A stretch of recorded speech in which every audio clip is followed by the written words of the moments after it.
Hello बच्चों, board आभा YouTube channel में आप सभी बच्चों का स्वागत है। तो आज की इस वीडियो में देखिए हम जो आपका हिस्ट्री का पेपर है, ठीक है, इतिहास का, उसका हम लोग वस्तुनिष्ठ मतलब कि सब्जेक्टिव का पेपर लेकर आए हुए हैं और इसका सॉल्यूशन भी कंप्लीट करवाएंगे। ठीक है, तो आप लोग चैनल से बने रहें, जुड़ जाएं। और मैं बता दे रहा हूँ कि इसका पीडीएफ भी दूंगा सॉल्यूशन का एकदम बेस्ट वे में, हिंदी इंग्लिश दोनों मीडियम के लिए तैयार है ये पीडीएफ। तो आप लोग सभी को देख सकते हैं और पीडीएफ कैसे मिलेगा वीडियो में ही बता देंगे। लेकिन एक बात मैं बता दे रहा हूँ कि आप लोग ये चैनल सब्सक्राइब कर लीजिए, ठीक है। जितने भी जैक बोर्ड का, झारखंड बोर्ड का जितना भी मॉडल पेपर आएगा सभी का सॉल्यूशन भी कराया जाएगा और पीडीएफ भी आपको अवेलेबल करवाया जाएगा। एक चीज़ मैं बता रहा था कि आप एक चैनल को फॉलो करते तो हमारे चैनल आप लोग फॉलो कर लीजिए, इसी के सारे वीडियोज आप लोग देखा करें, जो भी देखिएगा और उसी का पीडीएफ डाउनलोड किया करें। बार बार चैनल बदलोगे, नए नए वीडियोस देखोगे तो इससे क्या दिक्कत होगा कि जो भी वीडियो देखोगे उसी का पीडीएफ पढ़ना जरूरी है। दूसरे का वीडियो पढ़ के फिर दूसरा पीडीएफ देखोगे तो समझ में नहीं आएगा। इसलिए मैं बोल रहा हूँ कि वीडियो देखिए और पीडीएफ डाउनलोड कर लिया कीजिए, चैनल सब्सक्राइब कर लीजिएगा। जो भी क्वेश्चन है उसका टाइप में डिस्कस करूँगा कि किस तरह से एग्जाम के लिए स्मार्ट स्टडी करना है। फिर से मैं बोल रहा हूँ एक बार और कि चैनल सब्सक्राइब करके आप लोग जुड़ जाइए, ठीक है। और किस तरह से पीडीएफ मिलेगा सारा हम लोग डिस्कशन करेंगे इस टॉपिक पे, ठीक है। देखो 3 खंड में आप लोगों का क्वेश्चन आएगा, याद रखिएगा 3 सेक्शन में क्वेश्चन आएंगे। फर्स्ट सेक्शन में आपके 2-2 नंबर वाले 5 क्वेश्चन आने वाले हैं। सेकंड सेक्शन में देख लीजिए आप लोग का 3-3 नंबर वाले 5 क्वेश्चन आने वाले हैं और 5 लेंदी क्वेश्चन जो होंगे 5 अंक वाले, वो 3 क्वेश्चन आने वाले 15 अंक का। 30 तरह से आपका क्वेश्चन का डिस्ट्रीब्यूशन रहने वाला है। अब चलिए फर्स्ट में स्टार्ट कर देते हैं। खंड का में देखिए किन्हीं 5 प्रश्नों का उत्तर देना है, आंसर एनी 5 क्वेश्चन। तो सिर्फ 5 क्वेश्चन ही इसका सॉल्व करना है, बाकी कुछ छोड़ना है आपको। गोपुरम से आप क्या समझते हैं, ये आपका फर्स्ट क्वेश्चन है। तो देखिए इंग्लिश में क्या पूछ रहा है कि what do you understand bye gopuram. तो देखिए फर्स्ट का आंसर क्या हो जाएगा कि मंदिरों के विशाल मुख्य प्रवेश द्वार। जैसे मंदिर जो होता है तो उसके जो एंट्री के लिए यहाँ पे जो होता है ना, जो मुख्य द्वार होता है बड़ा सा, ठीक है, को दक्षिण भारत में गोपुरम के नाम से जाना जाता है। तो याद रखिए a monumental tower usually ornate at the entrance of a temple, ठीक है, एंट्रेंस ऑफ ए टेम्पल देख लीजिए, एंट्रेंस होना चाहिए टेम्पल का जो सजावट है, स्पेशली इन साउथर्न इंडिया। इसको क्या बोला जाता है, गोपुरम मतलब कि कहा जाता है। तो याद रखिए गोपुरम किसे कहा जाता है, हिंदी इंग्लिश दोनों मीडियम के लिए यहाँ पे सेम क्वेश्चन दोनों देख लीजिएगा ध्यान से। अब अगला देखिए नेक्स्ट क्वेश्चन क्या है कि अयंकर व्यवस्था से आप क्या समझते हैं, what do you understand by Ayankar system. तो देखिए सेकंड का क्वेश्चन का आंसर क्या हो जाएगा कि विजयनगर काल में, याद रखिएगा कि विजयनगर काल में ग्रामीण प्रशासन की एक महत्वपूर्ण विशेषता अयंकर व्यवस्था थी। तो याद रखिए कि ये ग्रामीण प्रशासन की व्यवस्था थी। याद रखिएगा इस व्यवस्था के अनुसार एक स्वतंत्र इकाई के रूप में प्रत्येक ग्राम को संगठित किया जाता था। याद रखिएगा कि स्वतंत्र इकाई के रूप में किसको संगठित किया जाता था, प्रत्येक ग्राम को, क्योंकि ये क्या था, ग्रामीण प्रशासन की प्रक्रिया थी, ठीक है, विशेषता थी। तो इसी तरह से किया जाएगा। तो याद रखिए जिस पर शासन के लिए 12 शासकीय व्यक्तियों को नियुक्त किया जाता था। कितने, 12 शासकीय व्यक्तियों को नियुक्त किया जाता था। इस 12 जो शासकीय व्यक्तियों का जो मतलब कि नियुक्ति होता था उसी के समूह को क्या कहा जाता था, अयंगर कहा जाता था, ठीक है। तो देखिए अयंगर का इंग्लिश में क्या लिखेंगे, according to the new system the administration of the village, है ना। देखिए वाज विलेज का ही है, मैंने आपको पहले भी बताया। Was interested in the hand of A committee which consisted of 12 members, ठीक है, 12 मेंबर को मतलब कि मिलके बनता था। The members of the committee were called Ayangars, ठीक है, आयंगर्स। ठीक, चलिए आगे अगला क्वेश्चन देखिए क्या पूछ रहा है। अगला क्वेश्चन है कि अकबर का जन्म कब और कहाँ हुआ था, when and where was Akbar born. तो अकबर बहुत ही नामी राजा था। तो देख लीजिए अकबर का जन्म 15 अक्टूबर सन 1542 में अमरकोट सिंध, ठीक है, पाकिस्तान में हुआ था। याद रखिएगा। तो अकबर के बारे यहाँ पे अकबर लिख सकते हैं या ही भी, यहाँ पे मैंने ही लिख दिया, आप अकबर लिखिएगा। Akbar was born in Umarkot, देख लिया अमरकोट, ऑन कितना 15 अक्टूबर को हुआ है 1542, देखिए 1542, which is now in Sindh province. अभी जो सिंध है कहाँ पड़ता है, पाकिस्तान में पड़ता है, वहीं पे उनका जन्म हुआ था।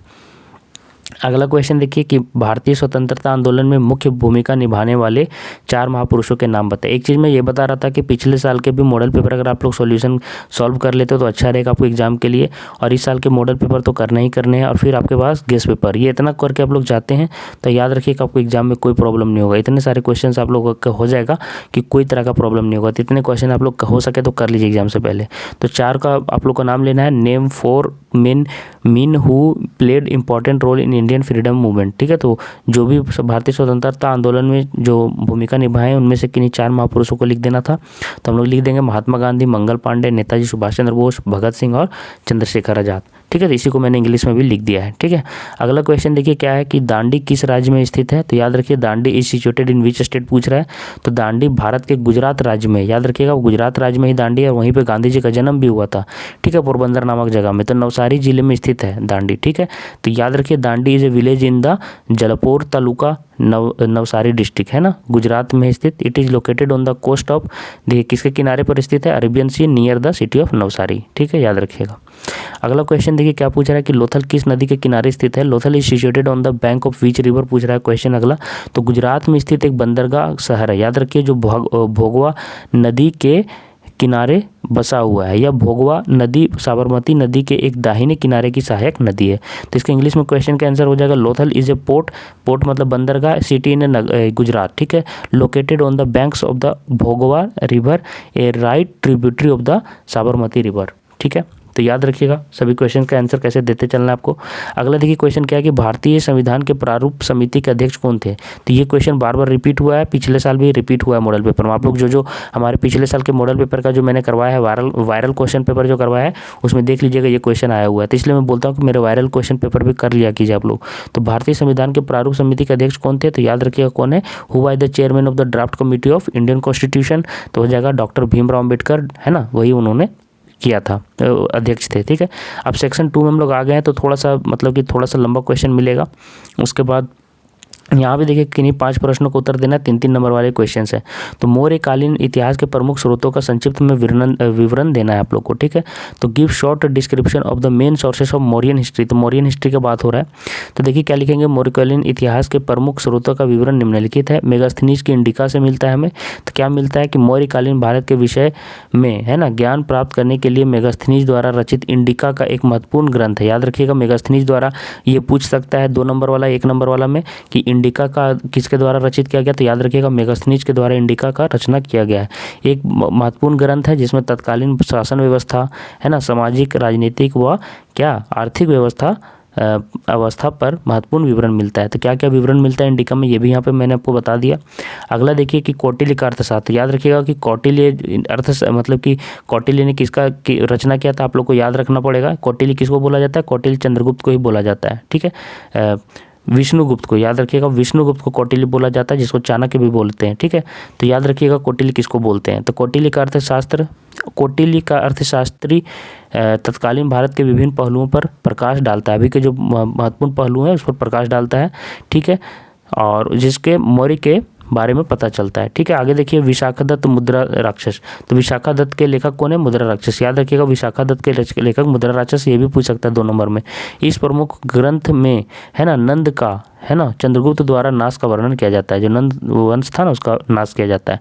आगे देखिए जैन और बौद्ध साहित्य। तो ये क्या हो जाएगा कि जैन और बौद्ध दोनों धर्मों के साहित्य में तत्कालीन समाज, राजनीति आदि की जानकारी प्राप्त होती है ना। अब देखिए अशोक के शिलाखंड, है ना, इंस्क्रिप्शन ऑफ अशोका, स्थान पर लगे हुए, जो भी स्थान पर लगे हुए शिलालेख में भी मौर्यकालीन प्रशासन, धर्म, समाज व्यवस्था आदि का प्रकाश पड़ता है। ठीक है, तब देखिए इंग्लिश में मैंने लिख दिया है, there are 2 types of sources of Mauryan history, one is literacy and other is archaeological, है ना। The literacy sources include Kautilya's Arthashastra, आपको मैंने बताया कौटिल्य ही थे अर्थशास्त्र के लेखक, याद रखिएगा।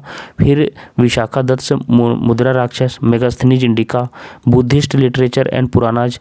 तो याद रखिए 3 नंबर में इतना लिखिएगा तो चलेगा। The archaeological sources include Ashoka's edicts, और देखिए क्या दिया, and inscriptions and material remains such as silver and copper punch marked coins.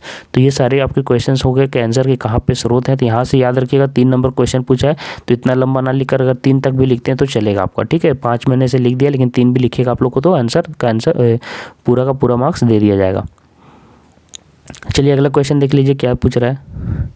Tripitaka के विषय में आप क्या जानते हैं, what do you know about Tripitaka. तो देखिए त्रिपिटक का शाब्दिक अर्थ होता है 3 टोकरियों।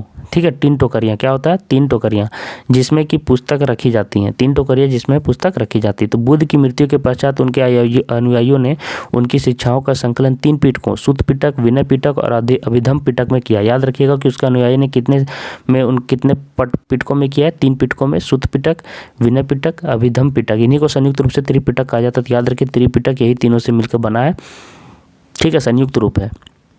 तो यही मैंने लिख दिया कि त्रिपिटकाज आर विनय पिटका, सुत्त पिटका और Abhidhamma Pitaka. These are content teachings of Gautam Buddha. जो भी गौतम बुद्ध ने टीचिंग्स दिए, जो ज्ञान दिए, वही है, उपदेश दिए, वही यहाँ पे इसमें संकलित है। The Tripitaka is the collection of Buddhist teachings, ये मैंने बता दिया, that are the foundation of the Theravada Buddhist philosophy. It's the earliest grouping of Buddhist teachings, याद रखिएगा। चलिए नेक्स्ट क्वेश्चन पर चलते हैं, ठीक है। सविनय अवज्ञा आंदोलन के 2 कारण आपको यहाँ पे बताने हैं। वो राइट टू मेन काउजेज है ना, two right two causes of the civil disobedience movement, ठीक है। तो देखिए, ब्रिटिश औपनिवेशिक सत्ता के खिलाफ गांधी के नेतृत्व में 1930 में हुआ था। याद रखिए कब हुआ था ये, 1930 में, सविनय अवज्ञा आंदोलन, ठीक है। तो इसके महत्वपूर्ण कारण यहाँ पे देखिए क्या क्या दिया हुआ है।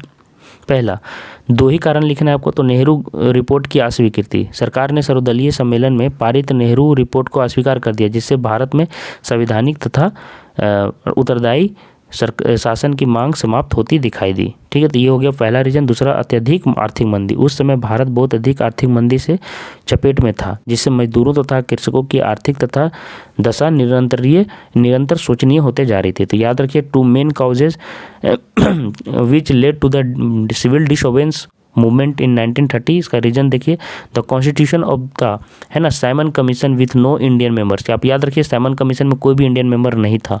And the death of Lala Lajpat Rai with protesting against the commission enraged the entire nation. बोलता है कि इसके, आपको लोगों को पता होगा कि इसके प्रोटेस्ट में लाला लाजपत राय क्या कर रहे थे, खड़े थे, और जब इनको प्रोटेस्ट कर रहे थे, खड़े थे, तो इनका डेथ हो गया, जिसके कारण पूरा इंडिया में क्या हुआ, गुस्सा हो गया। देखिए इनरेज्ड मतलब कि चारों तरफ क्रोध फैल गया। आगे देखिए, in the Lahore session Purna Swaraj was declared as the goal of the Indian National Congress. INC Indian National Congress का क्या हो गया था, या मेन गोल देखिए यहाँ पे लाहौर सेशन में पूर्ण स्वराज, ठीक है।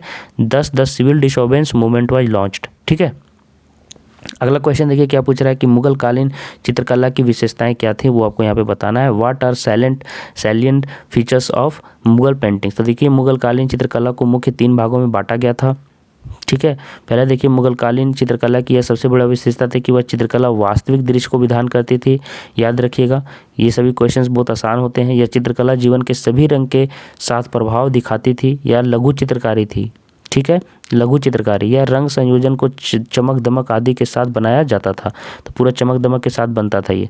तो silent features of Mughal paintings are the Mughal pictures were small in size, अभी मैंने बताया लघु चित्रकारी है, and hence are known as miniature क्या हो गया, पेंटिंग्स। आगे देखिए, the Mughal art absorbed the Indian atmosphere in it neither represented the Indian emotions nor the scenes from the daily life of the Indians. और अगला देखिए, hence Mughal painting remain confined to the Mughal court and did not reach the people, ठीक है, वो वहीं पर रह गया, दरबार तक ही सीमित रह गया और बाहर नहीं जा पाया ज़्यादा।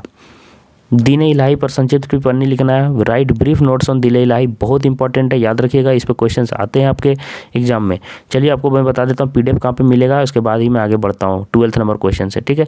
तो देखिए, हमारे वीडियो चैनल जितने भी वीडियोज़ हैं, आप लोग ज्वाइन करने के लिए, देखने के लिए 2 चैनल हमारे हैं, एक बोर्ड आभा है और एक नव आभा। तो अभी आप जो वीडियो देख रहे हैं बोर्ड आभा में देख रहे हैं, तो दोनों चैनल सब्सक्राइब कर सकते हैं, तो कर लीजिए। एक बोर्ड आभा, एक नव आभा है। अभी आप बोर्ड आभा में देख रहे हैं तो बोर्ड आभा तो जरूर सब्सक्राइब कर लीजिए, ताकि सारे वीडियोज़ आपको मिल सके। पिछले बार मैं बता दूँ कि 2000 से भी ज़्यादा बच्चों ने 75% से अधिक लाया है। ये पिछले साल का डाटा है, 2 साल पुराना है। अगर 2000 से भी ज़्यादा ने लाया है। आगे देखिए, 2 मेन ग्रुप मैंने आपको बता दिया है कि एक मेन ग्रुप है, क्लास 12th का ग्रुप है टेलीग्राम का, तो दोनों में आपको जुड़ जाना है। लिंक वीडियो के नीचे डिस्क्रिप्शन बॉक्स में दिया गया है। अगर डिस्क्रिप्शन बॉक्स से नहीं जुड़ पाते हैं तो फिर देखिए क्या करना है कि दोनों आपको टेलीग्राम ग्रुप में मिल जाएंगे, वीडियो लिंक जो भी, और PDF जो सॉल्यूशन मैं कर रहा हूँ, तो सॉल्यूशन का जो PDF है टेलीग्राम में मिलेगा। टेलीग्राम का 2 ग्रुप है, एक मेन ग्रुप है, एक क्लास 12th का ये वाला ग्रुप है। 10th वाला में मत जुड़िएगा आप लोग, ठीक है। तो मेन ग्रुप का नाम क्या है, बोर्ड आभा जैक बोर्ड, देखिए लिखा हुआ है नीचे, और जैक बोर्ड क्लास 12 चैम्प्स। जो मैं घेर दे रहा हूँ, ये दोनों आप लोग जो दिख रहा है, ये दोनों आपका हो गया ग्रुप। यही दोनों को सर्च करके जुड़ जाना है। अगर आप लिंक से नहीं जुड़ पाते हैं तो ये वाला ग्रुप याद रखिएगा, ये दोनों ग्रुप आपको जुड़ जाना है सर्च करके, ठीक है। और इसी तरह के वीडियो के लिए जितने भी अपडेट हैं सभी के लिए चैनल सब्सक्राइब कर लीजिएगा फिर से। तो चलिए हम लोग चलते हैं, कितने नंबर पर हम लोग चल रहे थे, 12th नंबर में, ठीक है। दीन इलाही पर संक्षिप्त टिप्पणी लिखना था। तो देखिए अकबर एक धर्म सहिष्णु था, ठीक है। ब्रीफ नोट लिखना है दीन इलाही पर। उसने धर्म के क्षेत्र में नवीन प्रयोग किया, याद रखिए विभिन्न धर्मों की अच्छाइयों को लेकर 1585 ईस्वी में क्या किया, नवीन धर्म की स्थापना की, जिसे दीन इलाही नाम दिया गया। याद रखिए दीन इलाही में 1582 में बना था। दीन इलाही धर्म के प्रमुख सिद्धांत तथा विशेषताएं निम्नलिखित थी। क्या क्या विशेषताएं थी देख लीजिए। ईश्वर एक है तथा अकबर उसका पैगंबर व नेता है। याद रखिए दीन इलाही का अनुयायी बनने के लिए प्रत्येक व्यक्ति को अकबर से दीक्षा लेना अनिवार्य हो गया। आगे देखिए सभी सदस्यों को अकबर को साष्टांग प्रणाम करना आवश्यक था। प्रत्येक व्यक्ति अपने जन्म दिवस पर भोजन का आयोजन करता था। इनके अनुयायियों के लिए मांस खाना निषेध हो गया। इस धर्म को रविवार के दिन ही स्वीकार किया गया था। याद रखिए दाढ़ी रखना प्रतिबंधित था, ठीक है। दान व उदारता का पालन करना आवश्यक था। जीवों से विमुक्ति व ईश्वर से लगाव, अनुयायियों को उसकी कर्म इच्छा अनुसार जलाया दफनाया जा सकता था। मतलब दोनों चीज़ अब आप लोग को होने लगा था अलाव। पहले क्या था, कटरता था तो जजिया कर भी लगता था। याद रखिए जजिया कर कैसे हुआ था वो भी आप लोग को क्वेश्चन पिछले बार आया। तो जजिया कर वाला क्वेश्चन आप लोग को देखना है तो जो मैं वायरल क्वेश्चन पेपर करवाया हूँ उसको जरूर देख लीजिए आप लोग, ठीक है।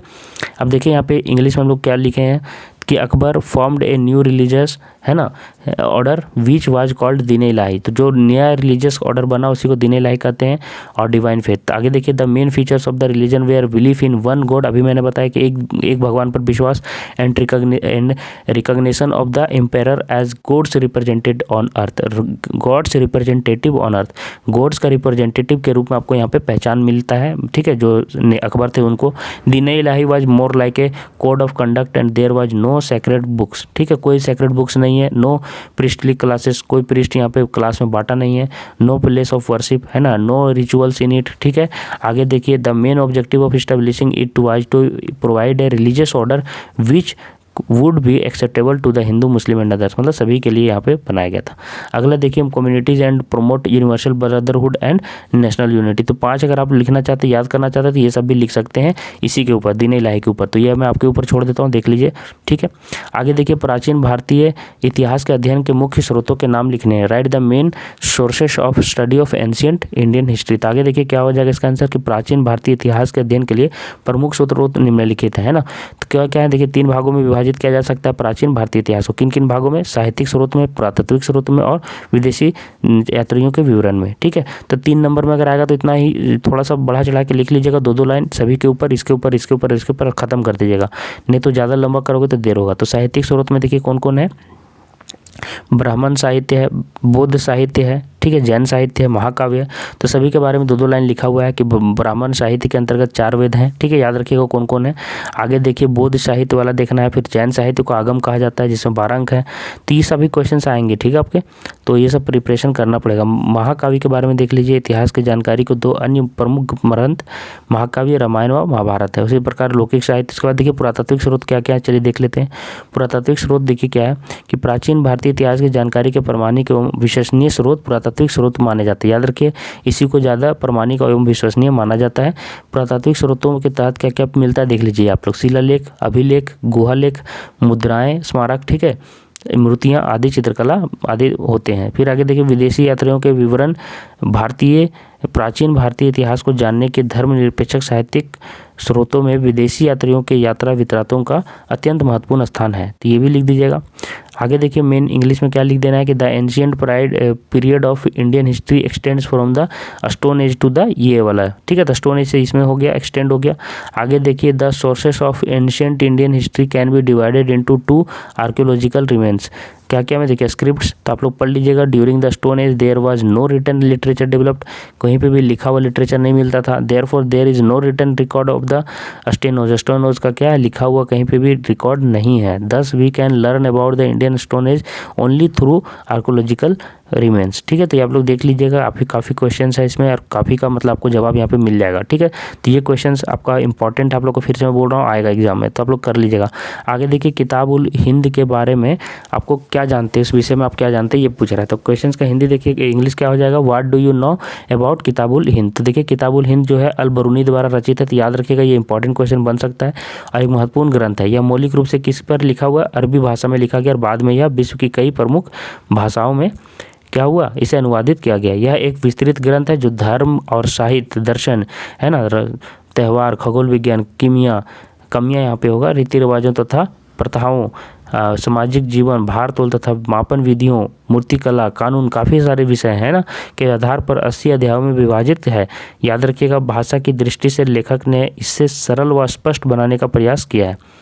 चलिए भाई, इसका इंग्लिश में देख लीजिए क्या दिया है कि Kitabul Hind was written by Al Biruni, वही वाला का यहाँ पे इंग्लिश लिखा हुआ है। It is also known the name of Tarikh ul Hind, है ना। His book divided into 80 chapters. तो आप लोग पढ़ लीजिएगा, जो भी ऊपर मैंने बताया उसी को इंग्लिश में यहाँ पे लिखा हुआ है, ठीक है। His book throws A light on the Indian religion पर जोर देता है, ठीक है। तो देख लीजिएगा, आगे देखिए इसी पर क्वेश्चन का आप लोग देख लीजिएगा। आंसर हो सके तो स्क्रीनशॉट भी ले सकते हैं, ठीक है, इसका आंसर, या फिर कॉपी में लिख सकते हैं, नहीं तो PDF तो मैं दूंगा ही, ठीक है, दूंगा ही। अब देखिए खंड गाँव में हम लोग आ गए 3 में, खंड 3 में आ गए हैं, जो कि लेंदी क्वेश्चन है और किन्हीं 3 का ही प्रश्न बनाना है, आप लोग देख लीजिए, और सभी 5-5 नंबर के। तो देखिए फर्स्ट क्वेश्चन क्या पूछ रहा है कि भारतीय स्वतंत्रता आंदोलन में महात्मा गांधी के योगदानों का वर्णन करना है। Describe the contributions of Mahatma Gandhi in Indian freedom movement. तो देखिए क्या क्या है यहाँ पे दिया हुआ तेजी से कि आधुनिक भारत के इतिहास में महात्मा गांधी को सबसे अधिक आदरणीय स्थान प्राप्त है। देख लीजिए, यह उनके आगमन का ही परिणाम था कि भारत में राष्ट्रीय आंदोलन को स्वतंत्रता की ओर ले जाने वाला एक सही और सीधा मार्ग प्राप्त हुआ। किनके नेतृत्व में? गांधी जी के नेतृत्व में। उन्होंने अहिंसा और सत्याग्रह के द्वारा शक्तिशाली अंग्रेजी साम्राज्य से टक्कर ले ली और अंग्रेजों को भारत छोड़ने के लिए विवश कर दिया। दक्षिण अफ्रीका में गांधी जी द्वारा किया गया एशियाटिक रजिस्ट्रेशन एक्ट का विरोध उनका ऐसा पहला आंदोलन था, ठीक है, जो हिंसा के सिद्धांतों पर चलाया गया, जिनकी वजह से दक्षिण अफ्रीका की गोरी सरकार भारतीयों के समक्ष झुकने को बाध्य हुई। याद रखिएगा, ठीक है। तो उसी को मैंने यहाँ पे थोड़ा सा लंबा पे लिख दिया, आप लोग देख लीजिएगा, क्योंकि लेंदी क्वेश्चन है तो आपको लिखना पड़ेगा, तभी 5 नंबर मिलेंगे, ठीक है। 1917 चंपारण के कृषकों ने, तो याद रखिएगा 1917 चंपारण से जुड़ा हुआ है। कृषकों को उन्होंने नील उत्पादन गोरों के अत्याचारों से मुक्ति दिलाई, ठीक है। 1917 में ही अहमदाबाद के मिल मालिकों तथा श्रमिकों के बीच क्या मध्य उत्पन्न प्लेग बोनस के विवाद को हल करने में भी उन्होंने अपना योगदान दिया था। उसके बाद देखिए 1918 में खेड़ा, ठीक है, फिर 1919 में रॉलेट एक्ट। तो ये पूरा का पूरा आप लोग पढ़ लीजिएगा। गांधी का सबसे इंपॉर्टेंट जो होता है, मैं बता दे रहा हूँ, हिस्ट्री में गांधी जी से रिलेटेड जितने भी टॉपिक होते हैं सबसे इंपॉर्टेंट होते हैं, उसे आप लोग जरूर कर लिया कीजिए। अब इंग्लिश में देख लीजिए, आगे बहुत हिंदी मैंने लिख दिया ताकि 5 नंबर, अगर आप लोगों को बहुत सारा चीज़ भी याद रहता है 2 पेज, तो 1 पेज वहाँ पर आप लिख पाओ। तो गांधी जी ने सविनय अवज्ञा आंदोलन आरंभ किया क्योंकि सरकार स्वतंत्रता के प्रश्न पर उपेक्षापूर्ण दृष्टिकोण अपनाए हुए थे। तो सारा चीज़ आप लोग पढ़िएगा यहाँ से, ठीक है, गांधी जी के बारे में। अब आगे देखिए इंग्लिश में क्या लिखते हैं। When Mahatma Gandhi returned to India from Africa in January, इतना he started a satyagraha movement, ठीक है, satyagraha movement in India in various places. तो आप लोग देख लीजिएगा ये भी, क्योंकि गांधी जी वाला बहुत इंपॉर्टेंट है, मैं फिर से बोल दिया हूँ, देख लीजिए सारी चीज़ वही लिखा हुआ है जो उन्होंने किया था, देख लीजिएगा पढ़ के। दांडी यात्रा, फिर भारत छोड़ो आंदोलन, सभी चीज़ किए थे, ठीक है, तो देख लीजिएगा। अगला देखिए, कृष्णदेव राय की उपलब्धियों का वर्णन करना है। Describe the achievements of Krishnadeva Raya, ठीक है। तो याद रखिए बहुत ही नामी राजा थे। तो देखिए कृष्णदेव राय, ठीक है, विजयनगर के महानतम शासक थे। 1513 ईस्वी में उन्होंने उड़ीसा के शासक किसको, गजपति प्रताप रुद्र को परास्त कर दिया, उसकी कन्या से विवाह कर लिया और 1520 में उसने मुल्तान सुल्तान आदिल शाह को पराजित करके बीजापुर भी जीत लिया। तो ये क्वेश्चन इंपॉर्टेंट है, आगे देख लीजिए।